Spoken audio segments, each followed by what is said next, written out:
So to create partial discharge patterns from the main screen again, I'm now going to go to Advanced, and this brings me up basically a sequence player that I can then use to build up the waveforms. So if I go to waveform list, I need to load these waveforms in. That's from the ones that I created from the Arb viewer. There's neg wave. Go find looking pos wave and PD0. So those three there are the three that I want. Okay, and to put them into the sequence, what I do is basically drag them. So I want to start off with there he is. Now this the repeat function tells how many times I'm going to repeat this. It tells here if I set this up sequence, so timing, I'll set this down to I think it's 25 meg.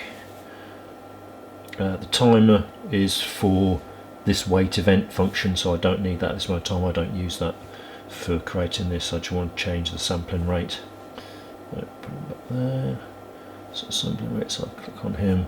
So I know that for this duration will be 10 microseconds based on that 25 megasamples per second. And obviously if I change that about, if I go back up to here and change this to 10, go back, I now change this to 25 microsecond duration. So I can change the duration of one of these sections to suit what I need to do, and then I can extend this section by going into here. I can do it infinitely, or I can do a number of times, and I can then do that with either the control knob or entering in there. And then what I then want to do is create a positive waveform. I'll just drag him in, and then I can repeat him, say 5 times. So there you see the pulse that's been created and the secondary smaller pulse after it. I then want some 0.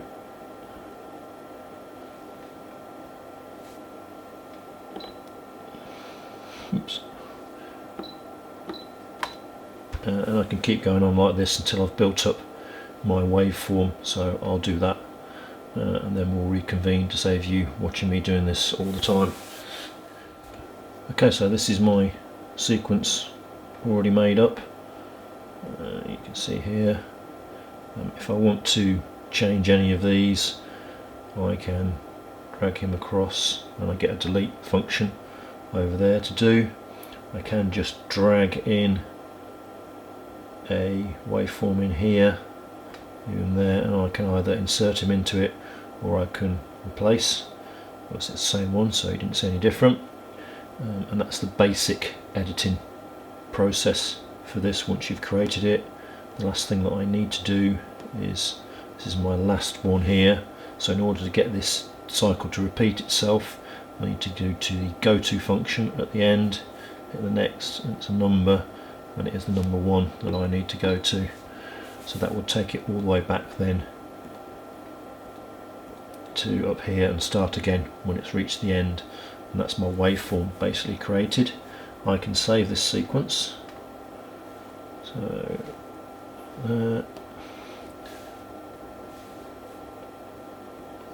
sequence 4.